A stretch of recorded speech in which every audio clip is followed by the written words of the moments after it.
Assalamualaikum warahmatullahi wabarakatuh. Bismillahirrahmanirrahim. Kita lanjutkan lagi kajian kita pada kesempatan ini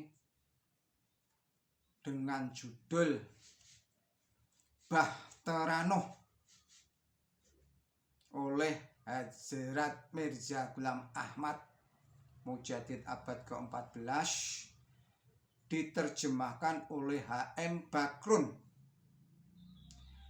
Bismillahirrahmanirrahim. Para pemirsa yang budiman, Assalamualaikum warahmatullahi wabarakatuh. Bismillahirrahmanirrahim. Allah mempunyai kekuatan maha besar dan mengagumkan. Allah itu Tuhan yang maha setia, dan bagi mereka yang tetap setia kepadanya, Ia menunjukkan karya-karya yang mengagumkan. Dunia ingin merobek-robek dan menelan mereka. Demikian pula para musuh juga ingin membunuh mereka, tetapi Dia sebagai kawan mereka akan menyelamatkan mereka dari segala macam bahaya. Ia mengeluarkan mereka sebagai pemenang di semua lapangan. Alangkah bahagianya orang yang melepaskan pegangannya kepada Allah. Saya ulangi lagi. Alangkah bahagianya orang yang tidak melepaskan pegangannya kepada Allah. Kepadanya kami nyatakan iman kami, dan kepadanya kami mengenal kembali.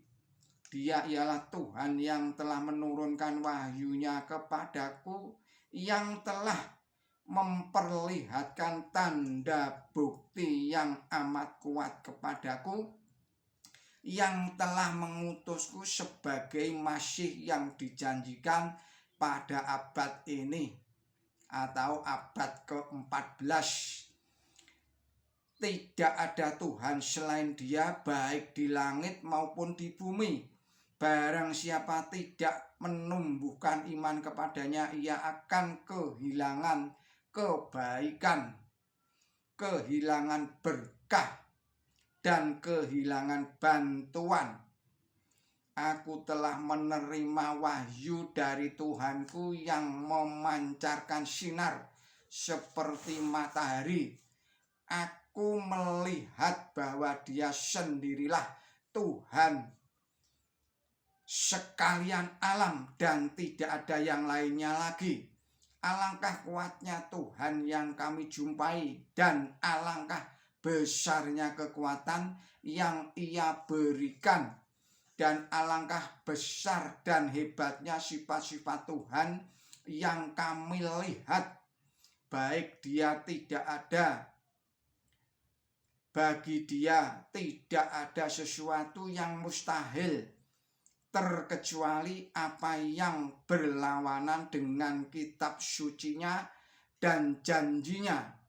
Oleh sebab itu, jika saudara berdoa kepadanya, janganlah seperti sarjana ilmu pengetahuan alam yang membentuk hukum alam sendiri tanpa memakai cap Allah. Karena orang seperti ini doanya akan ditolak dan tidak akan diterima. Mereka buta, tidak mempunyai penglihatan.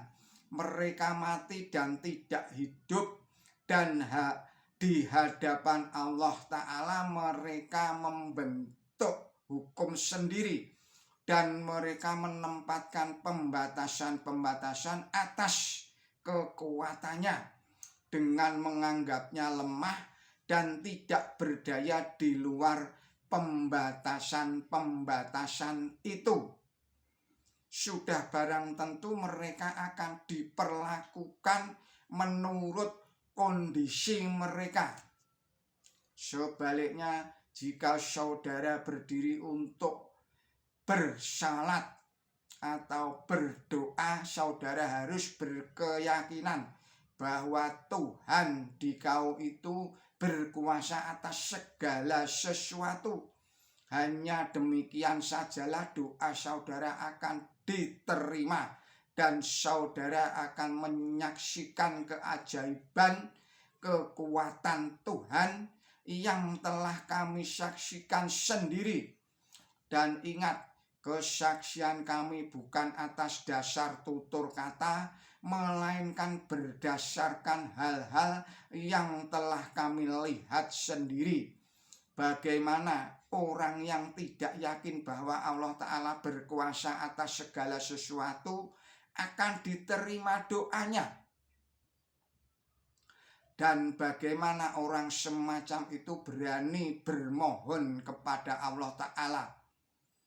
Dan bagaimana orang semacam itu akan berani bermohon kepada Allah Ta'ala tentang hal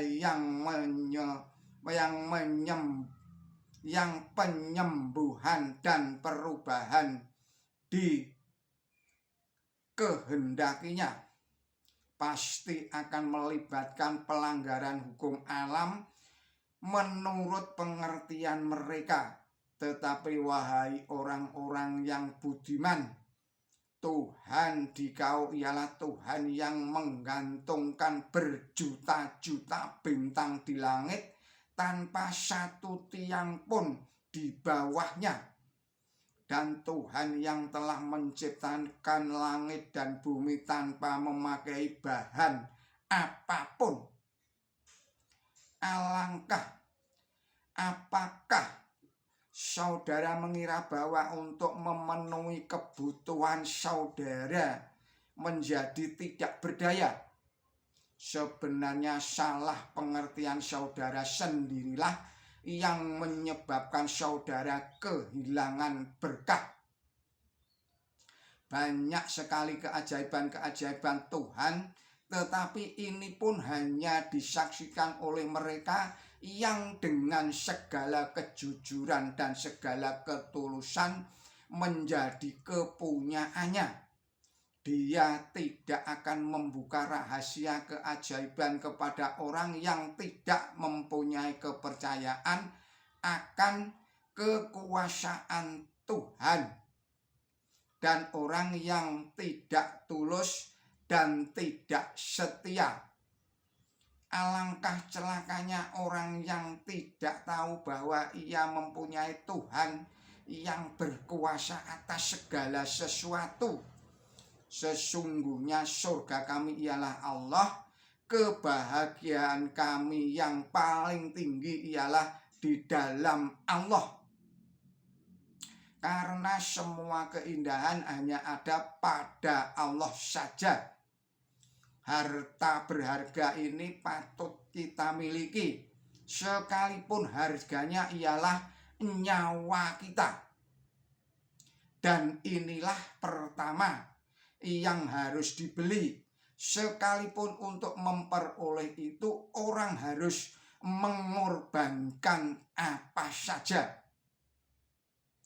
Wahai saudara yang sedang dahaga, larilah ke sumber ini. Nanti akan lenyap dahaga saudara, karena ini adalah sumber kehidupan yang akan menyelamatkan saudara. Apakah yang harus aku lakukan? Dan bagaimanakah aku harus memberi seruan yang akan mengesankan jiwa saudara tentang berita gembira dan genderang? Apakah yang harus aku pukul sambil berteriak di sepanjang jalan agar semuanya akan mendengar bahwa inilah Tuhan kamu? Dengan obat apakah aku harus mengobati orang-orang agar telinga mereka dapat mendengar? Jika saudara sungguh-sungguh menjadi kepunyaan Allah, maka yakinlah bahwa Allah Ta'ala itu benar-benar mempunyai atau benar-benar kepunyaan saudara. Jika saudara tidur, dia yang menjaga. Jika saudara lengah di waktu menghadapi musuh, dialah yang akan mengawasinya dan menggagalkan rencana-rencananya. Saudara tidak dapat membayangkan betapa mengagumkan kekuatan Allah Ta'ala itu. Jika sekiranya saudara tahu, niscaya saudara tidak perlu susah memikirkan kekurangan apa-apa di dunia ini. Apakah orang yang kaya raya akan menangis jika ia kehilangan 1 sen saja? Jika saudara mendapatkan kepastian Allah Ta'ala yang maha kaya akan mencukupi segala kebutuhan saudara, apakah ada alasan bagi saudara untuk bertungkul mengurusi barang-barang duniawi? Allah Ta'ala itu perbendaharaan yang paling berharga. Berilah penilaian yang tepat. Tanpa dia saudara itu bukan apa-apa. Demikian pula harta benda saudara. Janganlah mengikuti bangsa lain yang menggantungkan semuanya kepada barang-barang duniawi sebagai binatang yang makan tanah. Mereka hidup atas landasan barang-barang duniawi yang rendah. Demikian kajian kita tentang Safinatun Nuh atau Bahtera Nuh, diterjemahkan oleh H.M. Bagrun. Mohon maaf bila ada kesalahan. Billahi taufiq wal hidayah. Wassalamualaikum warahmatullahi wabarakatuh.